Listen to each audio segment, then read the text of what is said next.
through lower school, they have worked hard, played hard, grown physically, emotionally, socially, and we can't wait to see what's next for them. We are so glad to share this day with them and with you. Thanks for coming. At this time, the junior choir, which is comprised of 3rd and 4th grade students, has prepared a special song to celebrate and honor this 5th grade class and their families. The junior choir is under the direction of Mrs. Deborah Moses. Please help me welcome the choir to the stage.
Thank you so much, Mrs. Moses and Junior Choir, for that beautiful song. How appropriate for today.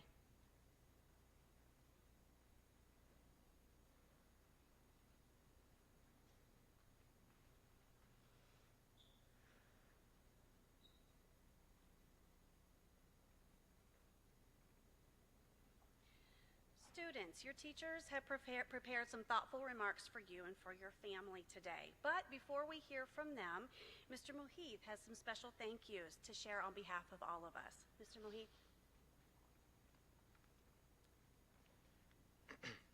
American author and activist Helen Keller stated, "Alone we can do so little, together we can do so much." While you'll hear from each of the homeroom teachers and Ms. Robeson this morning, there are many other members of our Cooper team who have contributed to this great year. And it's only by working together that we are able to do so much. On behalf of the 5th grade team, I'm honored to acknowledge these remarkable colleagues and friends. But of course, none of what we do here at school would be possible without support from you at home. Thank you, parents, for partnering with us in educating your children and for entrusting us for a relatively short yet crucial time with these precious lives. And in particular, we want to thank Amay's mom, Chitali Nangrani, and Cole's mom, Kimberly Bain-Willing, our fifth grade parent representatives who have gone well past the extra mile for the benefit of all the children this year. Countless staff members work to keep a John Cooper School running smoothly and efficiently each day. For many of them, the greatest compliment is that they do their job so well you don't know who they are. But without their efforts, we could not do what we do every day. First and foremost, the vision and dedication of our head of school, Mike Mayer, whose steadfast hand over the past 22 years has made Cooper one of the premier educational institutions in our region and left an indelible mark on so many lives. Please join me in thanking Mike.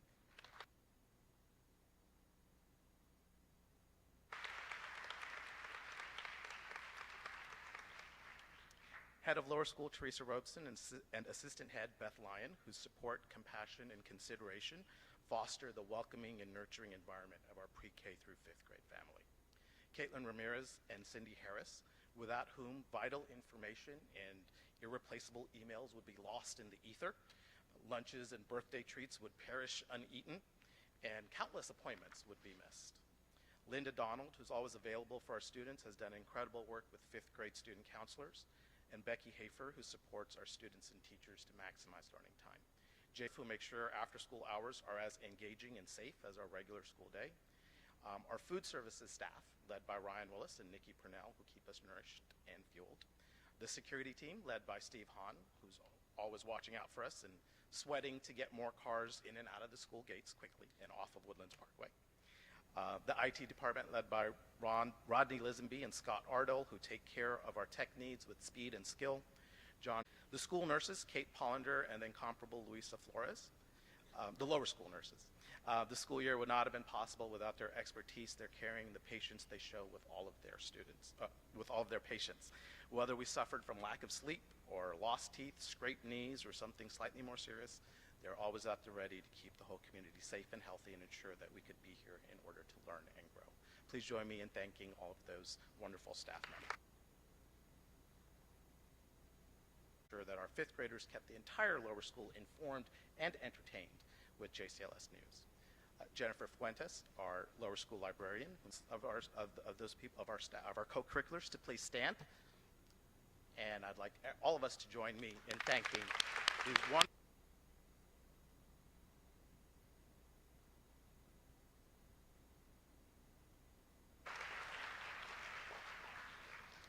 Last, and surely the most, is someone synonymous with the fifth grade experience. While Kathleen O'Neill is the only fifth grade teaching. Thank you, Mr. Muheeth. Good morning, students, parents, family and friends, and John Cooper colleagues and administrators. Fifth graders, very soon to be sixth graders. I have greatly enjoyed teaching you and watching you grow in making wise choices and your independent writing. Numbers and patterns, being a better reader and writer, how to do science labs, how to take notes. Some practical school lessons and advice from you to your peers. How to manage time, opening lockers, keeping track of belongings, do homework the day it is assigned, not when it is due. Do your homework the day it is assigned so that you can ask for help the next day. Double check after finishing homework to make sure it's done. Do your homework. Study and try your best. Make lots of new friends. There will always be people who like you for yourself. You should stay true to yourself.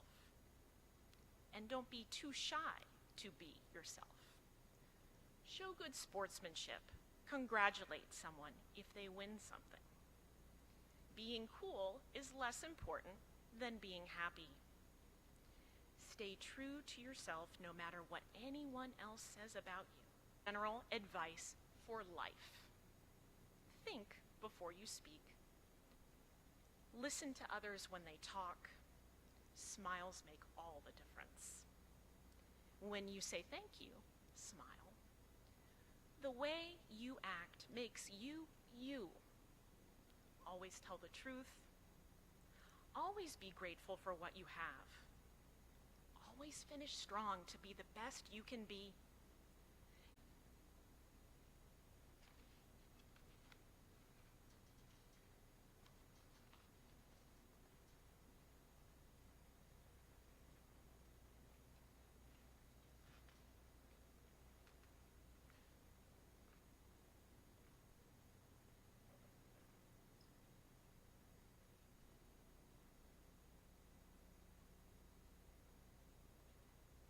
Camden Anderson.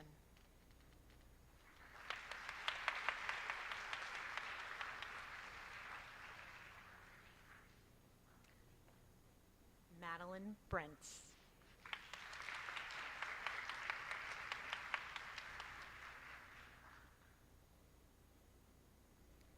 Alex Creel.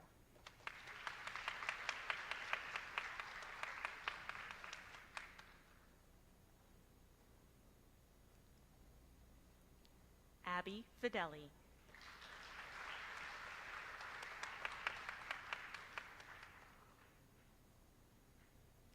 Abadi Feinberg.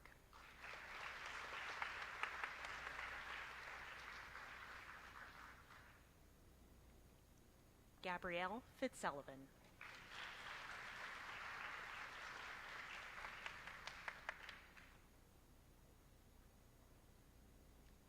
Isabella Gonzalez Luderoth Resendez.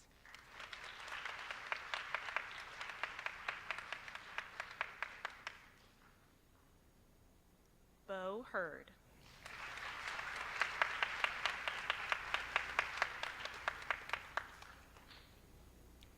Jake Hulse.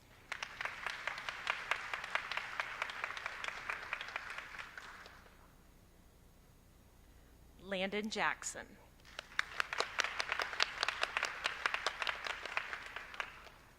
Aiden Kalasa.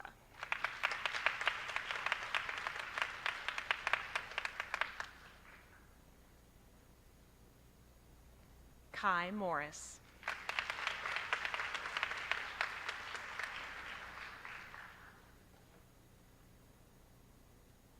Natalia Nadaf.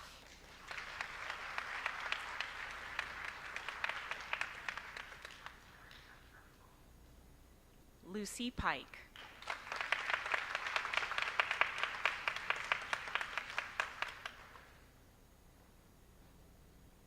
Ava Francesca Scacera.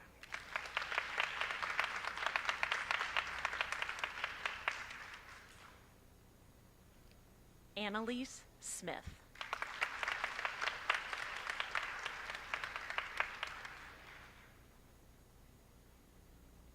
Summer Stone.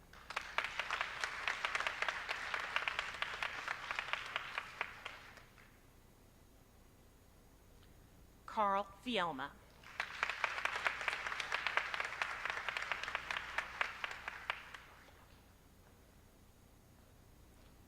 Charles Wing.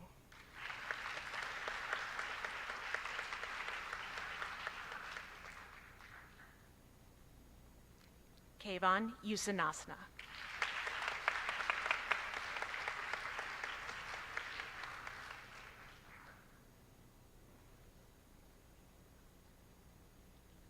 I present Mrs. Gamarez's homeroom from the John Cooper Schools graduating class of 2029.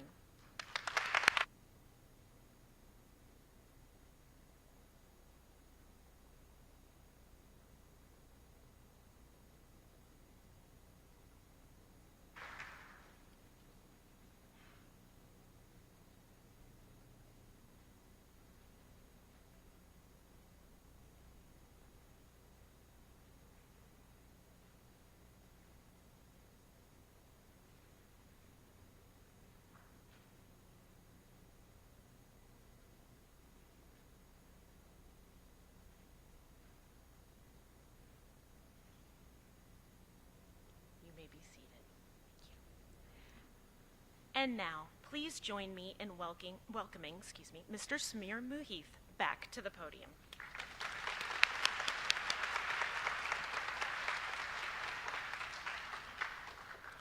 Thank you, Mandy. Time would be precious from now on. It would tick by, of course, as it always had, but Harvey was determined he wouldn't waste it with sighs and complaints. He'd fill every moment with the seasons he'd found in his heart. Hopes like birds on a spring branch, happiness like a warm summer sun, magic like the rising spirits of autumn, and best of all, love. Love enough for 1,000 years. Some of you might remember that. That's the closing from the novel The Thief of Always by Clive Barker, which I read to my classes a few months ago. And it got me thinking about time. In our book, our protagonist, Harvey, starts off as being bored, uninterested, and dispassionate. But like any complex, dynamic character, he evolves as he overcomes the problems facing him, changing by the end of the book to realize the precious nature of time. And I got to thinking about the nature of time and thinking about how time can be kind of fluid and can feel different to us at different times, depending on what else is going on. Right? I know we've all experienced time slowing down to a crawl when the minutes just can't seem to go by fast enough, like when we're stuck in traffic, or, let's be honest, when we have to listen to someone droning on about something we just can't quite get into. Times when you wish your life was YouTube that you could play on double speed. But honestly, for me, and particularly as I age here, these times of things going slowly seems to be getting more increasingly scarce and rare. And I'm instead a lot more likely to comment on how fast time seems to be passing. Like today's Wednesday already, right? And it's May 18th, like May is almost halfway gone. 2022, like what happened? Where did the year go, right? But then we have those glorious moments when we are so engaged, so focused, so consumed by what we're doing. We can't believe when time is up. There's never enough time to do the things that we love to do. All we want are just a few more minutes to pass the ball, or to kick, or to shoot. Just a few more minutes to finish a level, a few more minutes to read another chapter, a few more minutes to say another couple of words, just a few more minutes to be together, a few more minutes just to be. Moments where we can take to remind ourselves of how precious our minutes are. Back in August, I shared a passage with a few parents at back to school night, start turning into last times, as in the last first day of school, last time he crawls into bed with us. There are a few years when you make almost all of your important memories, and then you spend the next few decades reliving them. Today we're making one of those important memories. That's why we have this kind of ceremony, to mark the occasion, a way of marking that transition, that change that will be happening in all of our lives, but most importantly, in your life, soon to be sixth graders. Believe it or not, you're about halfway through school. 7 down, 7 to go. Right? Not counting college and grad school, of course. And it's exciting, right, to look forward to new classes, new teachers, new buildings, new colorful clothing, to not walking 2 by 2, to be able to talk in the hallways and be released and go where you need to go, to have greater freedom and an expanding world of the possibilities in front of you. You've earned the right to be excited, right? And as I said, this is a transition, and like in a good essay, you barely notice a good transition. It leads you from one topic to the next, eases you from one experience or paragraph to the next one. So if you and we did our jobs well, you'll hardly notice it as you ease from lower school to middle school. And so while you may be a little bit nervous about sixth grade, trust in yourself, your transition should be a breeze. And at these types of transition ceremonies, as you would expect, the grown-ups in this room have slightly different emotions than you do. Because we look at where you are and we try to figure out, how did we get here to this point? And so as we've told you, you're probably going to hear a lot of, I can't believe how fast my baby has grown up today. And so be patient with us and take those pictures. Because it's true. right? Your parents still remember you as clearly as if it was yesterday when you couldn't talk, you couldn't walk, you couldn't even pull a shirt down over your head. And now you're here reciting lines from Shakespeare, simplifying fractions, coding robots to deliver pizzas, right? So they look back and they reminisce and they marvel at the amazing stuff that you guys are doing every day. It's a little different for me since I didn't know you as drooling little babies. I'm sure you were very cute. I have seen some of you drool this year, and that's not cute. But as I reflected on all that has happened in the past year, it's almost hard for me to grasp, to come to terms with the scope of what has taken place in my life, in my own life, in the lives of my friends, in the lives of our school, our community, of our world. It's hard to imagine that it was just a collection of minutes in which this has all transpired.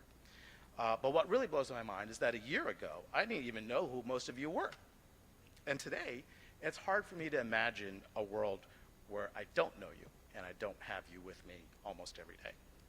Teachers, and especially elementary school teachers, have a strange existence. Granted, some of us are just strange, right? But that's a whole other story. Over the course of just part of a year, it's not even 365 days, we become completely intertwined in the lives of, in this case, 81 human beings who were strangers to us before. Some days, we spend more time with you than with any other conscious being, right? And then pretty soon, we're not entwined anymore, right? And these relationships change. My vision of where you came from dates back just to August, less than a year ago, and you've all grown so much since then. Physically, for sure, right? Some of you taller than I am now, although I'm not that tall, so it's not saying much. But you've also grown intellectually, reading and comprehending texts that you wouldn't have picked up at the start of the year. You've grown emotionally, becoming more confident in yourself, supporting one another, encouraging one another, accepting one another, even when you're upset or feelings have been hurt. You've grown creatively, making stunning works of art, producing inspiring music. I have some mixed emotions today, right? Bittersweet, if you will. Excited and joyous, but at the same time a little sad, a little wistful. You guys in my classes may have noticed me getting this way for the last kind of week or so, especially reflected in my choice of music and my EOI playlist, right? And as we all know, life is a beautiful song. So clearly, I have to find my inspiration there. One of my favorites, Seasons of Love from the musical Rent, helps me process this a little bit. I won't try to sing it for you, right? That's my parting gift. Okay, you're welcome. But as some of my students might know, right, some of the lyrics go like this. 525,600 minutes. How do you measure a year in the life? How about love? Measure in love. Seasons of love. A year of writing and of reading logs and words their way units, of Halloween parades, heart dissections, GOB, Black History Month, student-led conferences, Kids Heart Challenge, visits to sixth grade, Valentine's Day, Quarters for Quarters and the Habitat Project, Sphero Olympics, of songs in Spanish class, stories in math class, early band and Dragon Patrol and JCLS News, weekend tournaments, international festival, Harmony High, band concert, Midsummer Night's Dream in Wyandotte, scavenger hunts, Dog Island and dihydrogen monoxide, a dance show, kickball tournament, ice cream Fridays, even an ice cream Sunday bar. Right? That's probably, I suppose, a pretty good way to measure a year in the life, right? But to me, that's just kind of the stuff that we did. It's not the heart of who we and who you are. I have one last quote that I'm going to share, one of my favorites. Had a lot to choose from here. You might try and guess which one I went with or who I went with. My students, Stabilites, any guesses? No? Okay. Sky? Harry Styles is a good guess.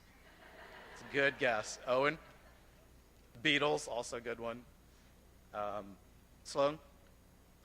You got it. Right. So, with apologies to Harry, I'm going to go with my main man, William S. Some lines from a different play than Rent, The Tempest. Oh, wonder, how many goodly creatures are there here? How beauteous mankind is. Oh, brave new world that has such people in it. For me, this year is measured, to quote Shakespeare, in the beauteous creatures that are before me that were in it. In the handshakes and high fives and fist bumps and attempts to say good morning or good afternoon in languages from all over the planet. In the thank yous as we pass through doors or at the end of class. In the laughing at my strangely occurring accents and random tangents in class. In the fascination with Fred's incessant attempts to try and join our class.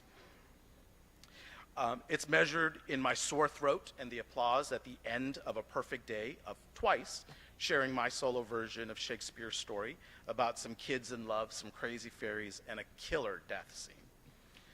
I measured this year in the way I felt watching a bunch of 10 and 11-year-olds make words and characters from 400 years ago come alive on the stage of a converted barn on an unforgettable Texas day. It's measured in the kids who spontaneously broke out in song to Bruno or Caroline, playing on my speakers, only to have the music end when it got too loud. It's measured in gritties, in cheering for reaching 100% attendance for the bathroom, in weekend updates. It's measured in the love that you had for each other and the love for being part of something more. I measured this year in the love I had for every day that I came to school and got to spend it with an unparalleled group of people. I got to be part of getting you ready to deal with all of the great and all of the boring things that life has in store for you. I got to be a part of watching you, goodly creatures, grow and mature physically, intellectually, and emotionally. That, to me, is the true measure of a year and a life. That is beauteous. And this world is better for having people such as you in it. I spent 5 of my 525,600 minutes earlier thanking a long list of people, but I have to spend 30 more seconds thanking the most important people here today. You, the 5th graders. Thank you for your flexibility. Thank you for your honesty. Thank you for your curiosity. Thank you for your passion. Thank you for being you. Thank you for inviting me into your lives this year. I love you. I've loved spending this precious time with you. As you move forward, know that I'll always have a hug or a fist bump waiting for you. I'll be here with help when you need it and advice if you seek it. I'll be here when you need a reminder of where you came from or a break on the journey to wherever you're headed next. I'll be here with love and support whenever you come looking for it. For the next year, for the next 12 months, the next 525,600 minutes, be like Harvey. Be determined not to waste minutes with sighs and complaints. Be determined to fill every moment with hopes like birds on a spring branch, with happiness like a warm summer sun, with magic like the rising spirits of autumn. And best of all, love. Love your family, love each other, love what you do, love yourselves. I can't wait to see the brave new world that you will shape in the minutes and years and seasons of love that lie ahead. Thank you.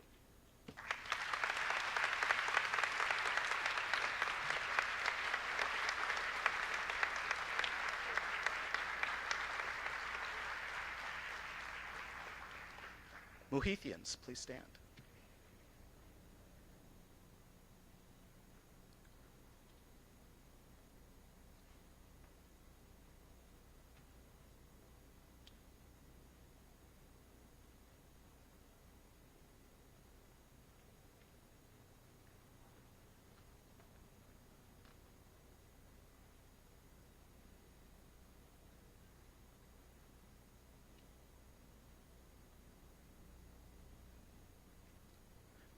Laura Angelkoff.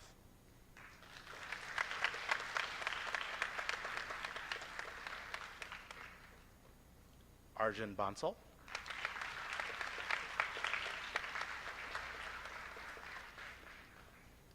Eddie Baumgartner.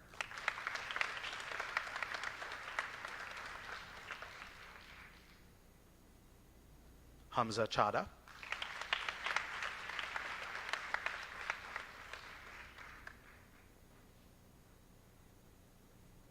Angus Connolly.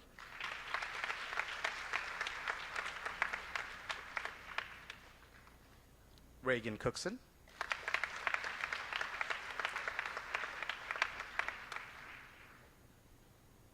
Iker Domenzane.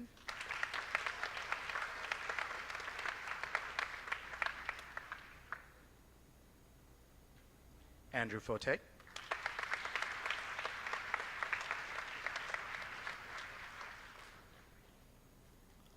Lofton Hudson.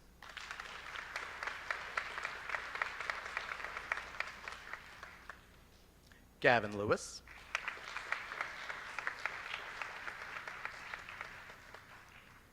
Myron Lesnyansky.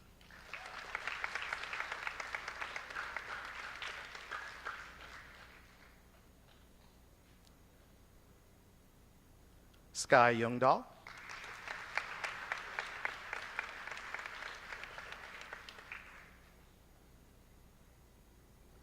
Nicole Mechero.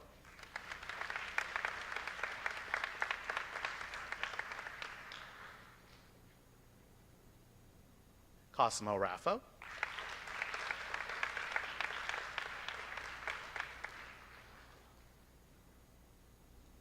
Faustina Redivo.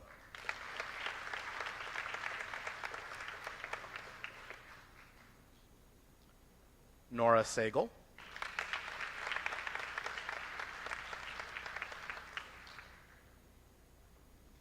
Sloan Simbritsky.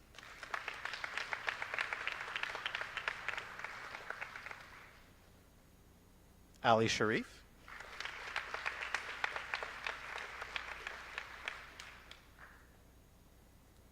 Noah Treadwell.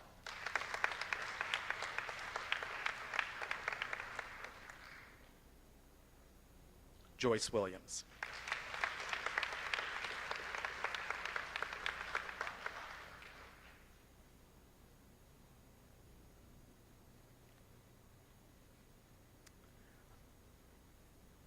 I present Mr. Muhit's homeroom, the John Cooper School's graduating class of 2029.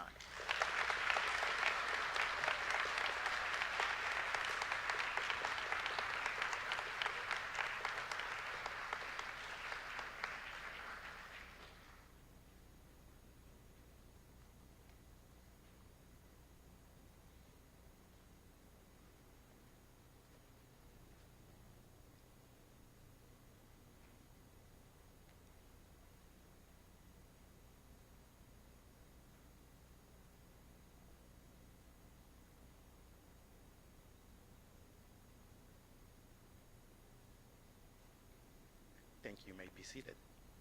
Now it is my pleasure to invite my colleague and teammate, Mrs. Sarah Stable, to the podium.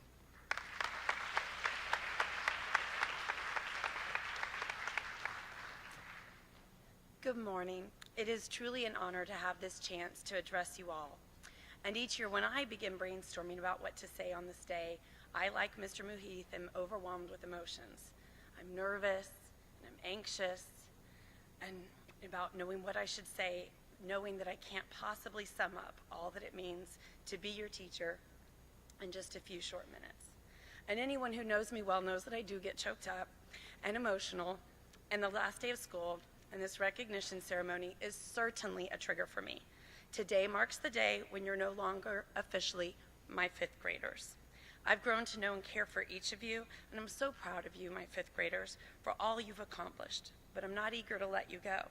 So, one last review, little class time, the most important lessons in math. Raise your hand if you know the most important thing. I think you do, based on Ms. Camaris. What is it? Okay, yes. Okay, now, the lesson I've worked a lot on this year, because I want you guys to flap your wings and find your worms, okay? We talked about leaving that nest, not waiting for the teacher to find that worm and give it to you.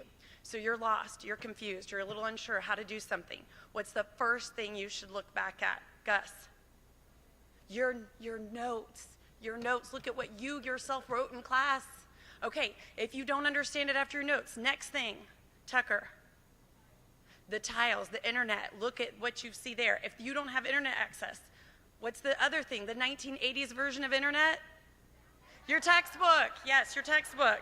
Okay, if you have tried your notes, your book, you've looked at the tiles and the copious resources your teacher has already provided for you, the first person you should ask, well, often, what do you think?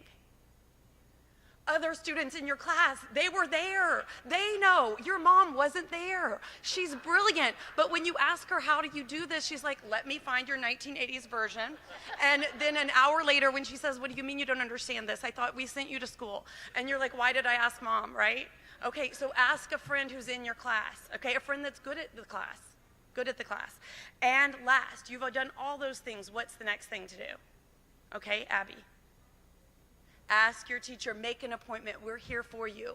We love it when students ask for our help. And this year is no different. In fact, I think I have never had a year where so many children advocated for help, where they sought to give up their morning time and their recess time to get better at math, and it paid off. I'm very proud of you. And the last, I know Annalise knows it.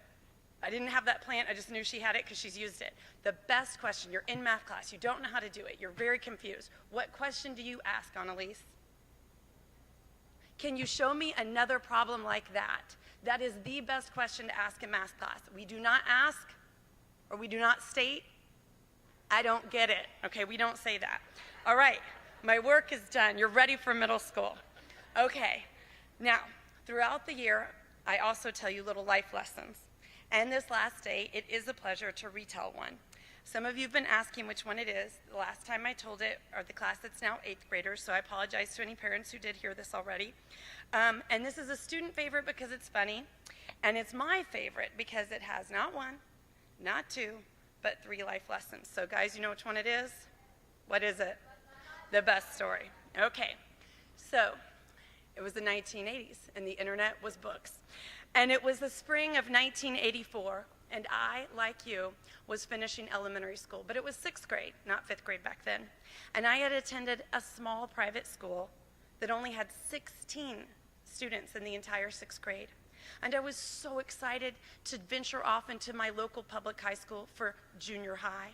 And my mother had found out about an orientation that was going on for the 6th graders and had arranged for my grandmother to pick me up from school and take me to Park Hill Junior High. And I was allowed a free dress day. Didn't have to wear my uniform. Had on my pink pinstripe jeans and my sweater with puffy sleeves.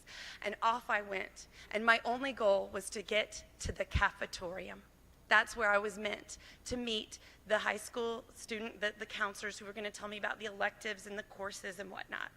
And my sister was an 8th grader at Park Hill, but I'd never been inside the building, and I was so nervous. And my grandmother pulled up, and I hopped out, and I walked into the building, and it had a glass foyer where a big group of like 40 kids were walking out of double doors as I was walking in the building. And I did what you guys would do, and I stood to the side and let them pass before I tried to enter.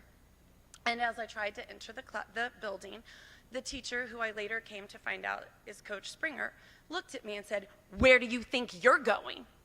To which I meekly replied, "The cafetorium." And she replied, "Oh, no, you're not. You need to get on that bus." And I did. I knew that this was not going to take me to the cafetorium.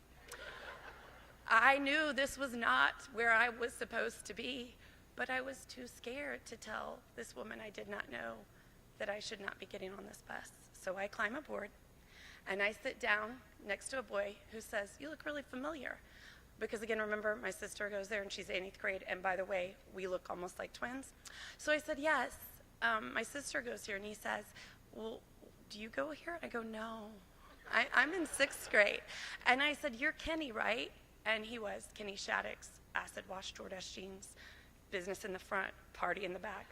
And he was like, "No, this is the 7th, 8th, and 9th grade PE classes, and we're going to Thunderbird roller rink for roller skating lessons."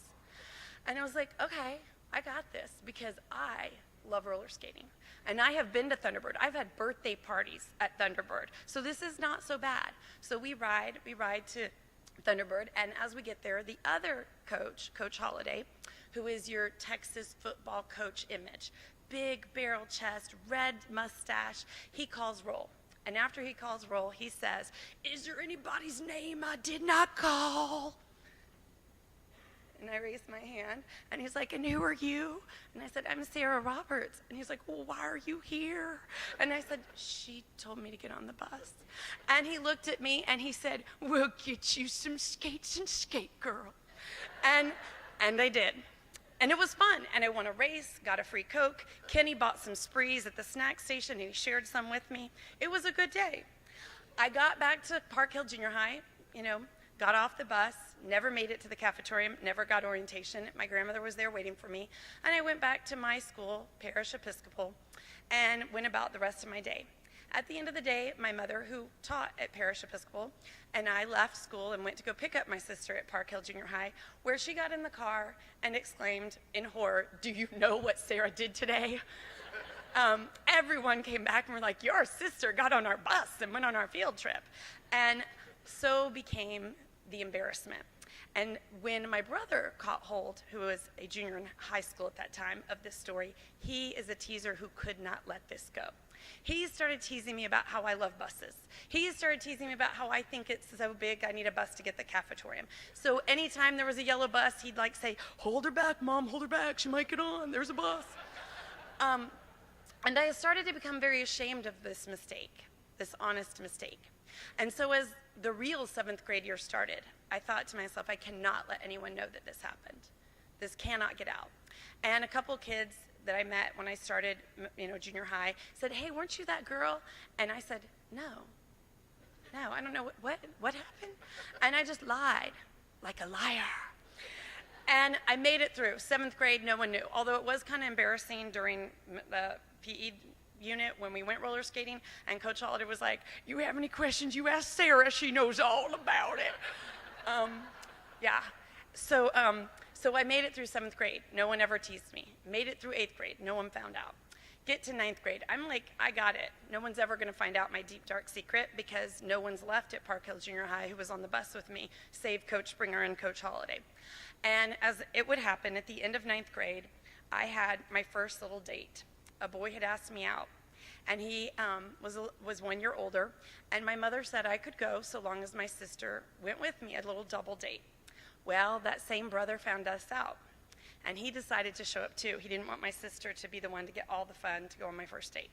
So there we are, sitting at Chili's, ordering an order of fried cheese before we went to go see Secret of My Success with Michael J. Fox. Yep. And Helen Slater, not a good movie. Anyway, so we're waiting there, getting our fried cheese, and my brother looks at this young man who's had the courage to ask me out and says, so, do you know about how Sarah likes buses? And he proceeds to tell the story in a very embarrassing way. The whole time while I glare at him with imploring looks of like, you're not going to tell that story, all right. And he tells it, and you do what you have to do when your parents or teachers or other people tell embarrassing stories. You go, and so I suffered through. And it turns out that the young man ended up saying to me later that he thought I was really nice and really down to earth, and one of the things he liked about me was how I could laugh at myself. Yeah, you have to with my brother. Okay, so what are our 3 lessons here? 3 lessons. The first one is when sometimes, now most of the time when adults tell you to do something, it is the right thing you're supposed to be doing, but sometimes it's not. Do y'all remember what you have to be? You have to be your own advocate. You have to speak up for yourself. You sometimes have to speak up for yourself. The second lesson is when you get stuck in a situation that's less than ideal, you might as well get you some skates and skate, girl. You might as well make the best of it. And the last and really hard one, and one that you will be tested with in middle school, is that when you make mistakes and people make fun of you, if you can laugh at it too, it really takes the sting out of the shame. Once I could laugh at myself, it was okay to tell the story. I do tell all of you when I tell the story, the first time I ever told this story without crying was when I taught 6th grade at Parish Episcopal, and all my students were going to visit, the junior highs they might have, and I said, whatever you do, don't get on a bus. And they said to me, they were so sweet, much as I imagine you would do, they made me feel better, and they said, but Miss Roberts, roller skating is a lot more fun than orientation. So that is my advice to you. Now, I leave you with two bits of advice, just like Ms. Gamaris collected it from you. I've collected it sometimes from students after they've left me. So these are two that I've collected that I really cherish. Adam Buckley, who's now a college graduate, says, "Each small assistance you do for others will repay itself tenfold. No matter how minuscule the task you perform to alleviate difficulty for others, it will be viewed as exponentially more meaningful to the recipient. You will find yourself not wanting for help or assurances in your darkest hours if you live."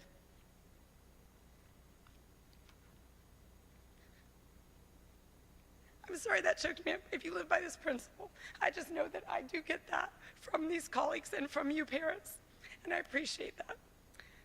Okay, Tommy McNair says, "Don't underestimate the importance of friendships and relationships in your life. My family and friends are the people that have my back on every day, love me, and support me. These loving relationships are the beauty of the human experience. And the more you love others and try to leave a positive impact on the people you meet, the happier you'll be as well. So thank you for a wonderful year. I do not relish letting you go and fly away to middle school, but I know that you're ready, and I look forward to hearing your future words of wisdom. So I present to you Mrs. Stables' homeroom."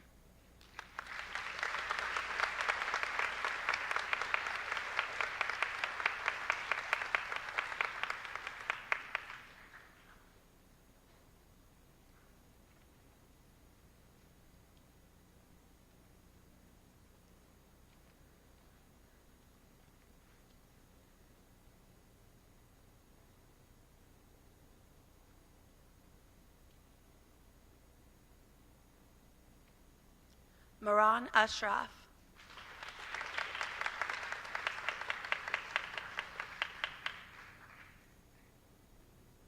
Finley Clark.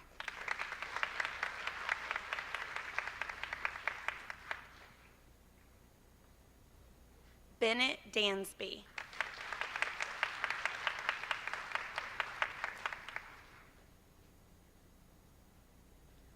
Dhruv Desai.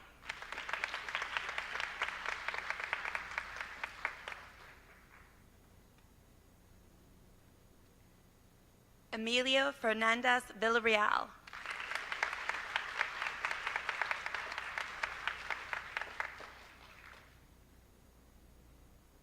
Owen Fisher.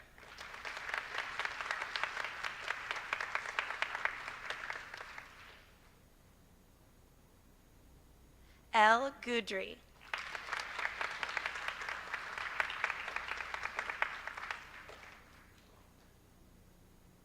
Mateo Javkin Medina.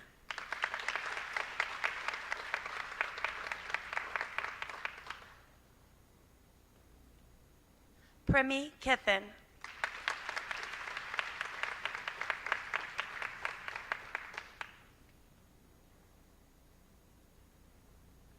Colette Coe.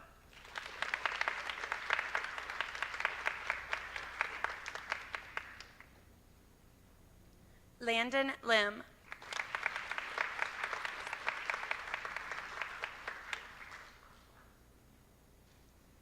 Priyanka Patel.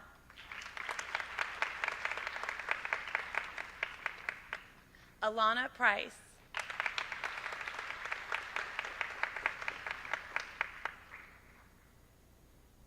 Ria Rapaka.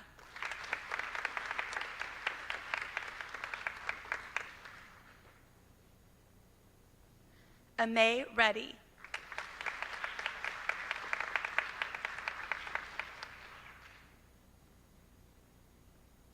Alvaro Redivo.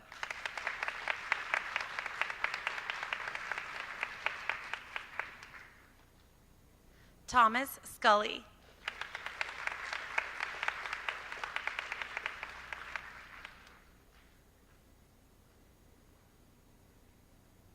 Jalen Chandro.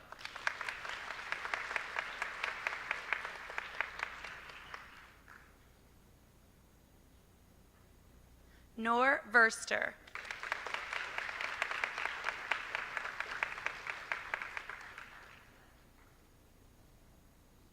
Cole Willing.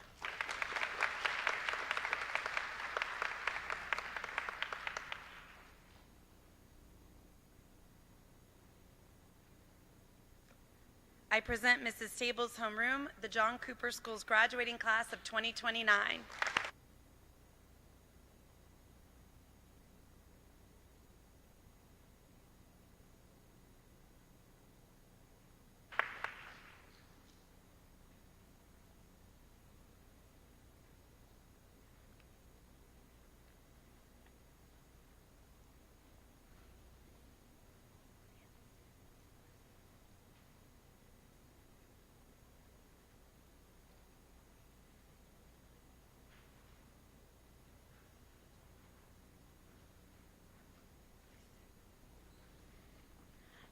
And now, please join me in welcoming Mrs. Laura Wetzel to the podium.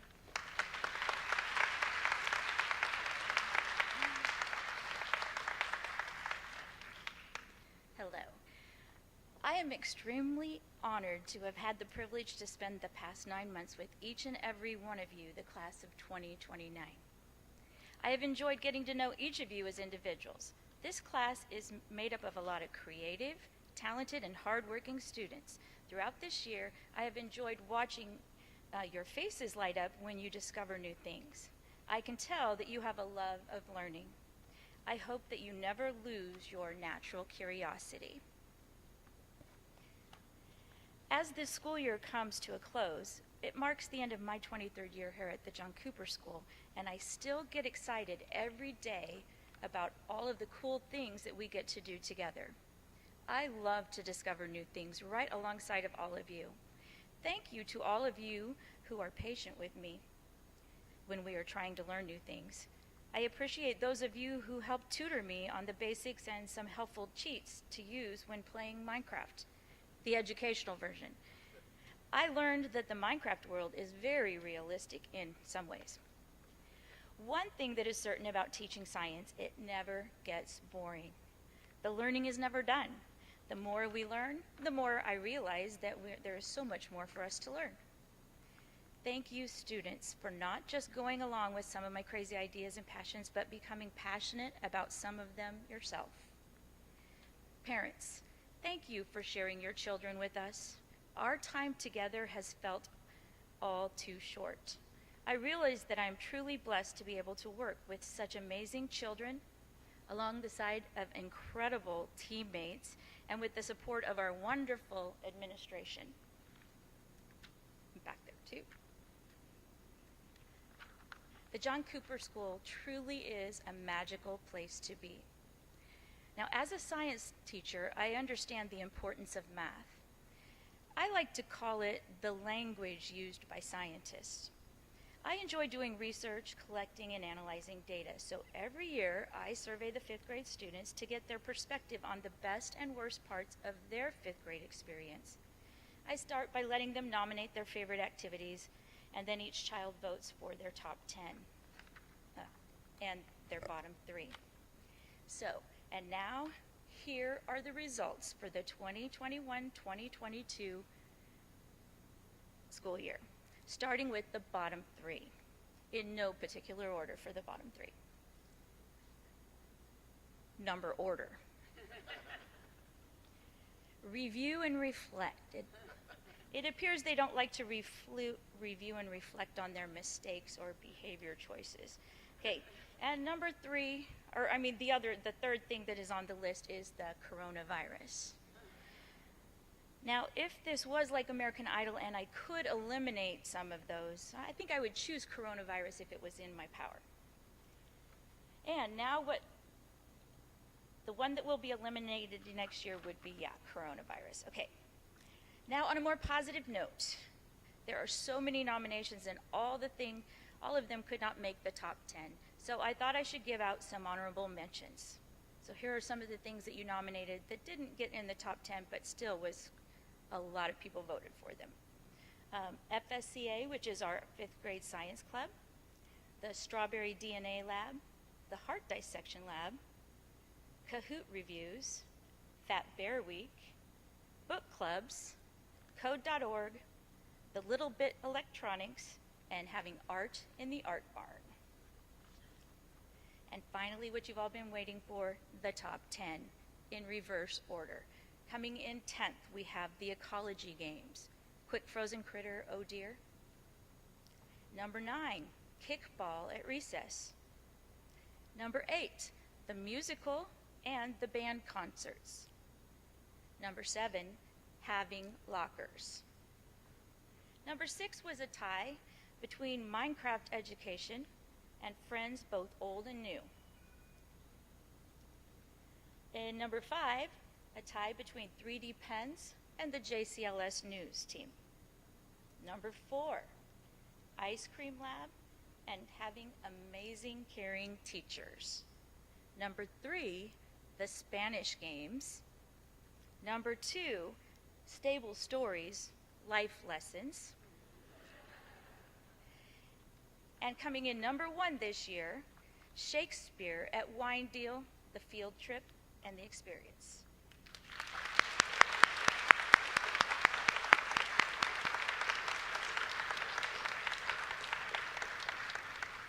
Parents, thank you for allowing us the privilege of working with your children every day. Now it is my privilege to present the certificates to the Wetzelonian homeroom.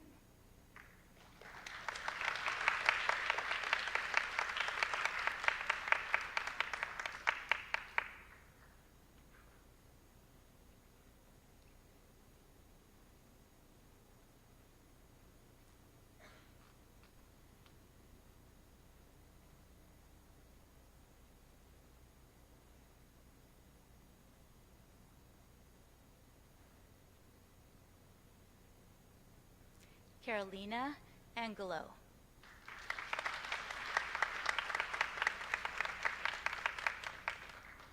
Ella Berenachea.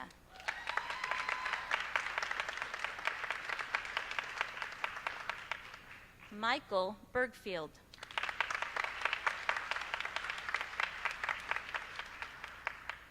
Avery Bryson.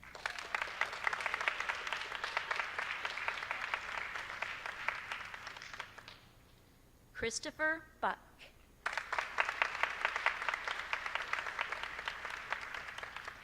Kate Delusky.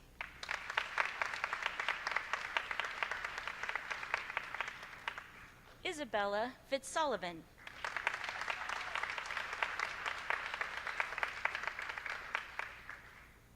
Regina Gonzalez Franco.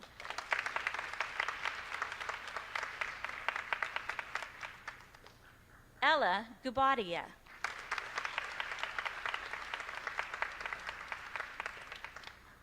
Penelope Haddocks.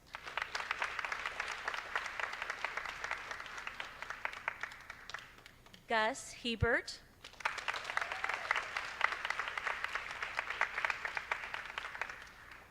Sophia Holt.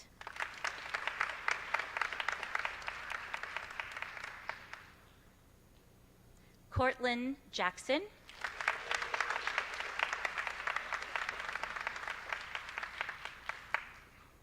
Devin Kumar.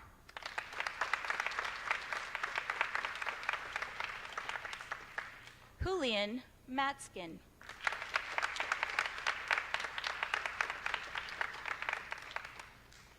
Sophie Murphy.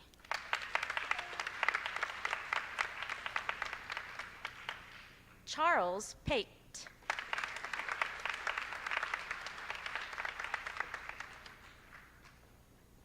Rhett Pualma.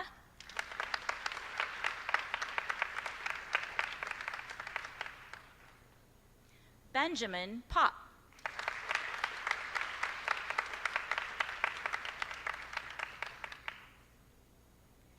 Jacob Wing.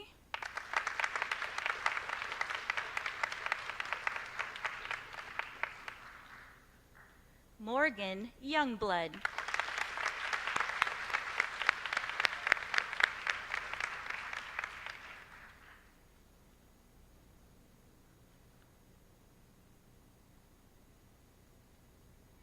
I present Ms. Wetzel's homeroom from Cooper's graduating class of 2029.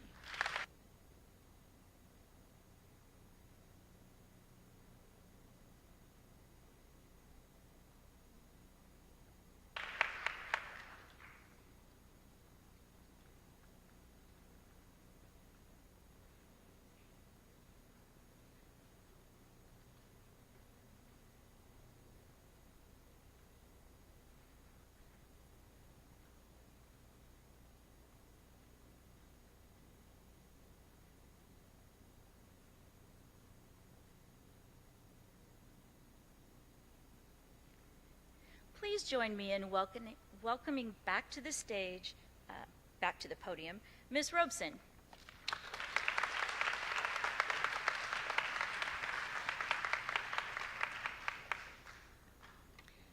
Wow. See how much your teachers care about you? Those were some really heartfelt and powerful words. Thank you. They actually speak for the many lower school teachers you've had in your life. I join them in feeling that joy and pride as I look out at you today. I've had the privilege of having sort of a front row seat during your lower school years.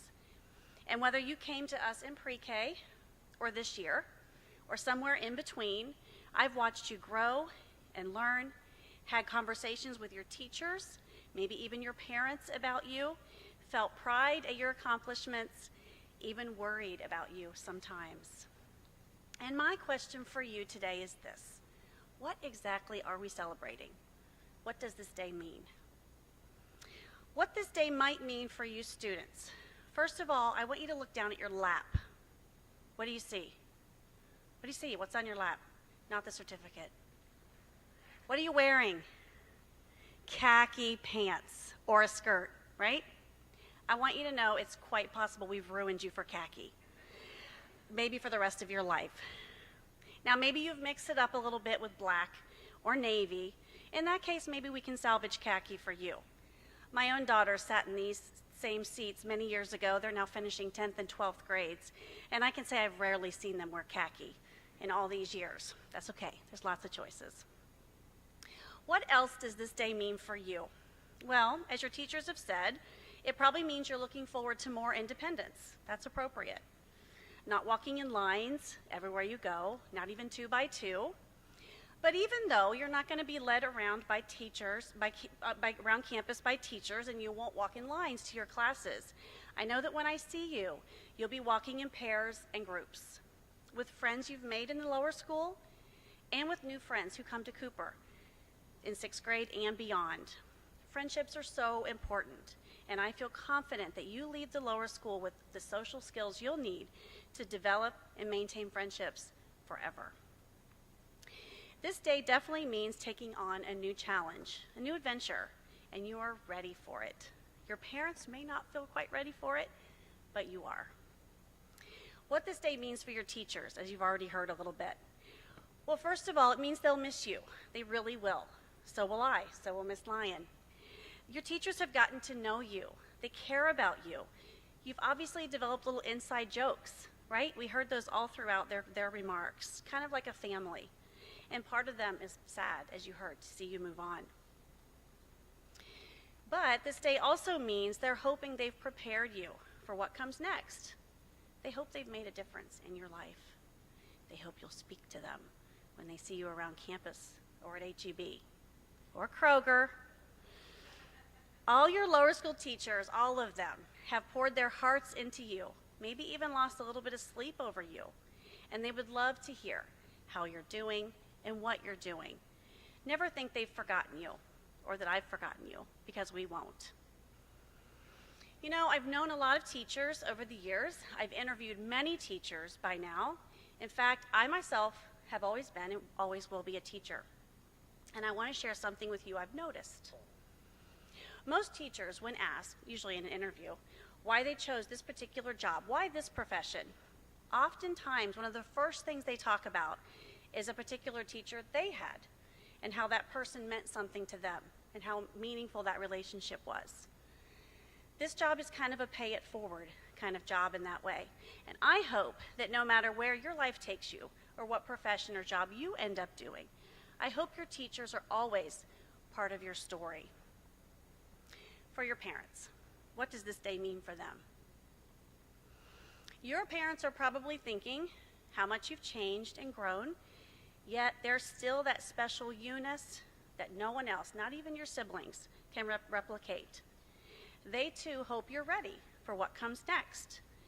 And while they know it's good and natural for you to grow up, they're probably wondering where these first years have gone and wondering what the next years will bring. A teenager. Their imaginations might even run a little wild with what that might mean. But you know what?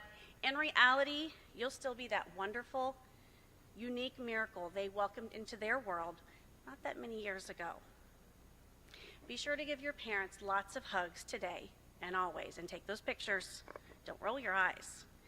They've earned it. Their love for you cannot be matched.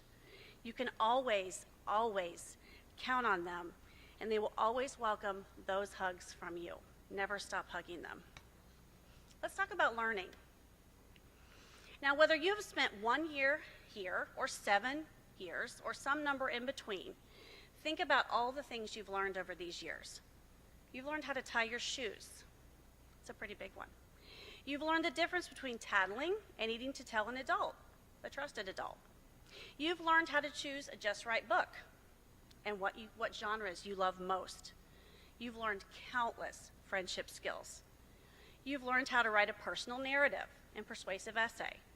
You've learned how to simplify fractions and code a Sphero. That list goes on and on and on. I could stand here all day probably and list all the things you've learned and all the ways you've grown. But here's what I want to say. More than anything else, I hope we've taught you how to think, how to treat other people, and how to be your best self each and every day. Which brings me, of course, to words of wisdom. Now, while words of wisdom will not officially come to you in the mornings through JCLS News, if you look for them, you will find words of wisdom every day. They'll come from your parents and other family members. Words of wisdom will come from your teachers, from spiritual leaders, even from your friends.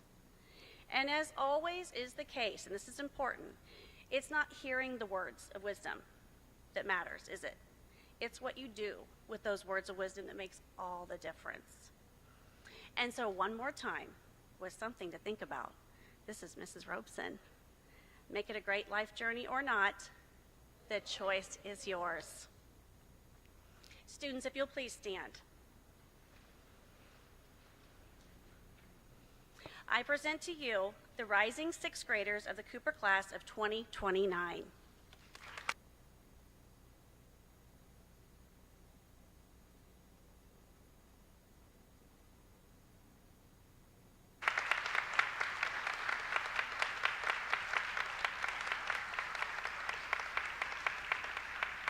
Students, you can be seated. Before we conclude today and send you off, we would like to share with you through video and music a glimpse back at these wonder-filled lower school years. Please enjoy.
It's like there is no one there. When you sing, do you sing it out like you don't care? Don't you know that you don't have to be anything but what you are? Love what you are. Just be yourself. Be your own kind of beautiful. Just be yourself. Be your own kind of beautiful. When you dream, do you dream like it will all come true? When you break, when you lose, can you find the strength to make it through? Don't you know that you are everything you were ever meant to be? Can't you see it? Just be yourself. Be your own kind of beautiful. Just see yourself. You'll see that you're beautiful. You're beautiful. Just take a look. Take a good look at yourself. What are you waiting for? You will see that you're all that you need to be. Your own kind of beautiful. Yeah.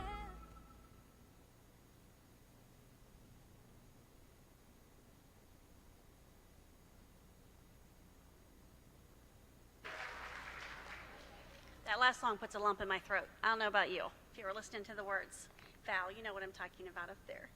She had her tissue out. Please, I hope you would join me in thanking Catherine Navarra, who I don't think is in the room, but she puts together that beautiful piece for us, and we will actually send you a link to that soon. So if you just took up all the memory on your phone, you can delete that because we're going to send you a link to that. So in just a moment, I'm going to be inviting these rising sixth graders up to the stage. We'll open these curtains and position them on risers so that you can have a moment to take some photos of them as a whole group as they leave the lower school. So after they leave the stage, let me give you some directions. They're going to be actually dismissed to join you. And then we have a little reception out on the courtyard. You're welcome to stay and linger, take pictures. We'll be out there as well. On behalf of all the teachers and adults who have worked with your children in the lower school, I want to thank you again for being a part of this school community. It has been our pleasure to work with you and your children in lower school. We know they're off to amazing things, and we are grateful for your trust and your support. I hope your family enjoys a fun and relaxing summer break. Students, please follow your teacher's instructions, as they told you yesterday, how to make your way up to the stage. And parents, you're welcome to take some pictures once we have them in place. Thank you. Have a wonderful summer.